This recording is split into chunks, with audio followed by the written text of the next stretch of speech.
पश्चिम बंगाल में नई सरकार का गठन हो चुका है। अब बीजेपी की सरकार है, पूर्ण बहुमत की सरकार है। शुभेंदु अधिकारी वहाँ के मुख्यमंत्री हैं। नई सरकार के गठन होने के साथ ही पश्चिम बंगाल में अब जो भी पेंडिंग काम था वो अब होना शुरू हो गया है।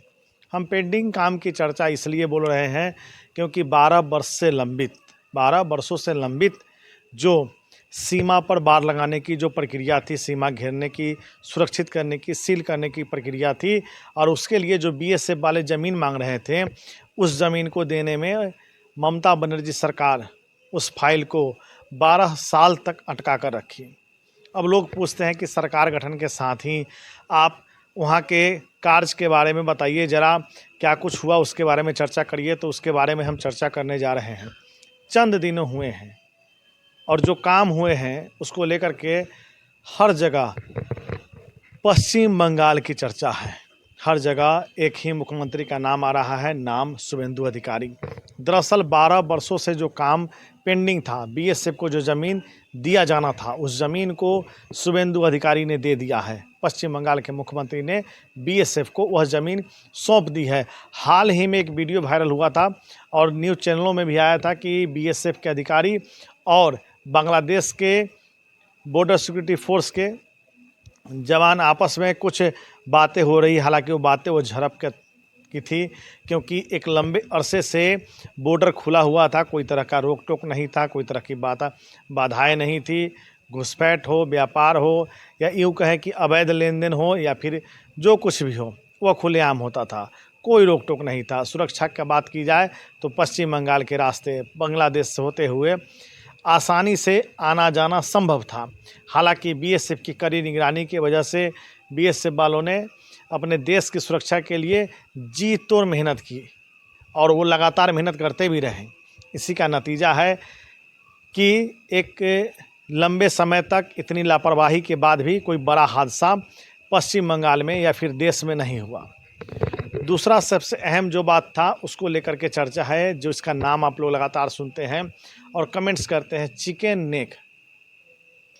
दरअसल ये सिलीगुड़ी कॉरिडोर है, पश्चिम बंगाल में स्थित है, और इस रास्ते नॉर्थ ईस्ट के 8 राज्य, ध्यान से सुनिएगा, नॉर्थ ईस्ट के 8 राज्य, सिक्किम, मेघालय, असम, त्रिपुरा जैसे जो राज्य हैं, उन राज्यों में जाने का जो रास्ता है वह इसी कॉरिडोर से होकर के जाता है। उस जगह का नाम है चिकन नेक। 22 किलोमीटर चौड़ा, 60 किलोमीटर लंबा। डेमोग्राफी वहाँ की काफ़ी जल्दी चेंज हो गई, और इस वजह से वहाँ जो स्थिति बनी पश्चिम बंगाल में, वह लेकर के चर्चा में रहा। चिकन नेक की चर्चा बांग्लादेश चीन के समक्ष करता रहा। चीन चिकन नेक को लेकर के धमकी देता रहा, क्योंकि चौड़ाई काफ़ी कम थी। थोड़ा भी जगह अगर चीन के हाथ लग जाता, हालांकि उस जगह को, उस क्षेत्र को पश्चिम बंगाल सरकार से केंद्र ने कई बार मांगा, लेटर का आदान प्रदान भी हुआ, बावजूद इसके नतीजा सिफर रहा, कोई नतीजा नहीं निकला। अब ऐसे में सवाल यह उठता है कि जिन 7 राज्यों की सुरक्षा की जिम्मेदारी केंद्र सरकार की थी, भारत सरकार की थी, नई दिल्ली में थी, जिस 7 राज्यों की जो ज़रूरत का सामान था वह इन राज्यों से जब होकर के गुजरता था, और वो राज्य का रास्ता ही अगर बंद हो जाए, तो आप समझ सकते हैं कि कैसी स्थिति बन सकती थी और कैसी स्थिति बनाने की योजना चल रही थी। हालांकि केंद्र सरकार की सजगता से कई बार चिकन नेक बंद करने की जो नाकाम कोशिश रही वह असफल रही। बाकायदा केंद्र सरकार लगातार पश्चिम बंगाल सरकार को, ममता बनर्जी सरकार को चिट्ठी लिखती रही। यह दौर चलता रहा, और यह दौर 1-2 साल नहीं चला, करीब 10-12 साल चला। आप समझ सकते हैं कि किसी रास्ते को लेकर के, किसी क्षेत्र को लेकर के अगर केंद्र और राज्य के बीच खींचतान है, और वो अगर 12 साल तक चले, तो वहाँ के हालात क्या रहे होंगे, वहाँ क्या स्थिति बन रही होंगी। ग्राउंड रिपोर्ट में आप कुछ क्षेत्रों के देख पाते हैं, क्योंकि जो न्यूज़ चैनल के जो एंकर होते हैं या रिपोर्टर होते हैं, जो जहाँ तक पहुँच पाते हैं, या जो स्थितियाँ उन्हें समझ में आ जाती है, उन चीज़ों को दिखलाते हैं। तो स्थिति यह बन रही थी कि पश्चिम बंगाल में चिकन नेक, जो कि सिलीगुड़ी कॉरिडोर था, चिकन नेक से नाम से चर्चा में आया। सिलीगुड़ी कॉरिडोर को दार्जिलिंग कॉरिडोर को, वेस्ट बंगाल के इस कॉरिडोर को काफ़ी महत्वपूर्ण इसलिए माना जाता रहा क्योंकि 7 राज्य, माफ़ कीजिएगा 8 राज्य के रास्ते इसी रास्ते से होकर के गुजरते थे, चाहे वो सुरक्षा के लिहाज से हो, खाद्य सामग्री हो, दवा का सामान हो, शैक्षणिक हो, एजुकेशनल, बहुत सारे जो सामान थे वो इसी रास्ते होकर के जाते थे।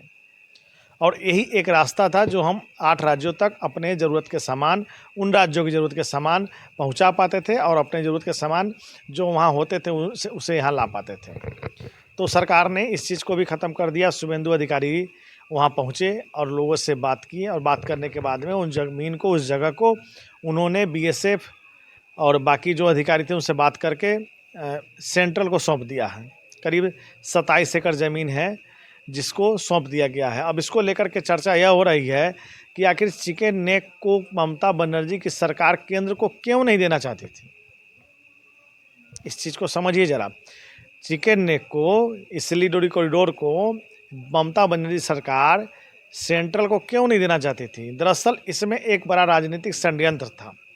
हालांकि वो षड्यंत्र असफल रहा, संयोग रहा, और सरकार की यूँ कहें कि वहाँ पर तैयारी थी जिस वजह से कभी बंद नहीं हुआ और वहाँ इस तरह की दिक्कतें नहीं आए। लेकिन राजनीति की ऐसी बिसात, राजनीति की ऐसी चाल जो भारत की सुरक्षा से भी खिलवाड़ कर जाए, उसको आप क्या कहेंगे? उस बात पर अगर चर्चा करेंगे तो सरकार देशद्रोह और बाकी चीज़ों पर लोग ही कमेंट करना शुरू कर देते हैं। तो यह बड़ा निम्न स्तर का एक राजनीति था। इस राजनीति में देश का हित जुड़ा हुआ था, उन राज्यों का हित जुड़ा हुआ था। मान लीजिए कोई दवा की गाड़ी उस आंदोलन के क्रम में नहीं पहुंच पाती और वह दवा अस्पतालों में जानी जरूरी होती, तो हालात क्या होते आप समझ सकते हैं, इसका अंदाज़ा खुद लगा सकते हैं। मान लीजिए बच्चों का कोई ऐसा दवा जो कि उन 7 राज्यों में ज़रूरत था और इन राज्य ट्रक के रास्ते अगर जा रहा था और दिक्कत होती, उन आंदोलन के वजह से ट्रकें रुक जाती 2, 3, 4 दिन, 5 दिन, तो आप समझ सकते हैं कि वहाँ हालात कैसे बिगड़ जाते। तो ये इस तरह की राजनीति वहाँ हो रही थी जिसको नई सरकार ने ख़त्म कर दिया। अब रहा वहाँ अवैध मदरसों को, तो उसको लेकर के सरकार कार्रवाई कर रही है। अवैध निर्माण है तो उसको लेकर के सरकार कार्रवाई कर रही है।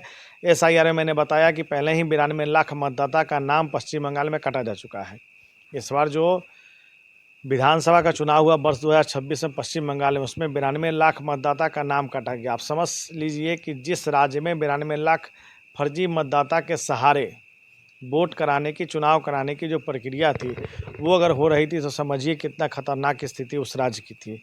दूसरा, आज जो सबसे महत्वपूर्ण उपचुनाव परिणाम आया है उसको लेकर के कहीं ना कहीं लगातार चर्चा हो रही है।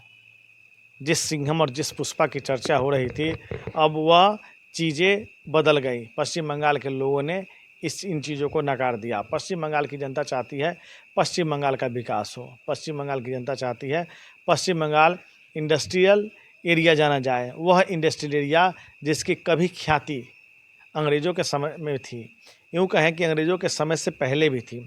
पश्चिम बंगाल का एरिया, पश्चिम बंगाल कभी अपने इंडस्ट्री की पहचान की वजह से देश दुनिया में नाम करता था।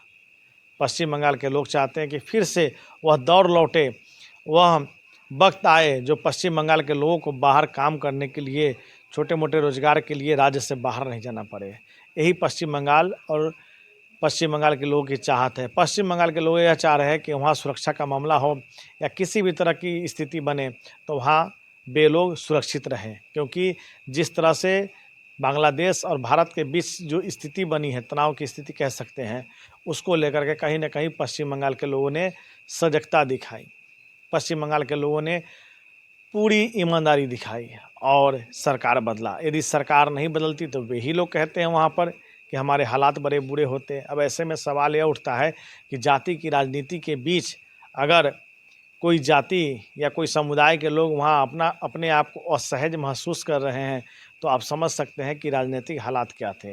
हालांकि TMC और तमाम चीज़ों को लेकर के राजनीति जारी है, लेकिन जिस तरह से जो स्थितियां सामने आ रही है उसको लेकर के कहीं ना कहीं चर्चा इस बात की हो रही है कि आखिर इतने वर्षों तक पश्चिम बंगाल के लोगों ने जो दर्द झेला, जो दंश झेला और जो स्थितियां वहाँ सरकार ने बना रखी थी, उसको लेकर के कहीं ना कहीं बड़ा सवाल पैदा होता है। हम इन्हीं मुद्दों को लेकर के आपके साथ अब शुभ रात्रि, विदा लेते हैं। अगर आपको लगता है कि कोई ऐसा महत्वपूर्ण मुद्दा जिसको लेकर के आप असमंजस में हैं या आप उस पर कुछ जानना चाहते हैं, ज़रूर हमारे कमेंट बॉक्स में कमेंट करें। चैनल को सब्सक्राइब करें, लाइक करें। यह एक माध्यम है हमारे आपके बीच जुड़ने का, जिसको लेकर के हम आपसे रूबरू होते हैं, आपसे अपनी बातों को साझा करते हैं। धन्यवाद, नमस्कार, जय हिंद।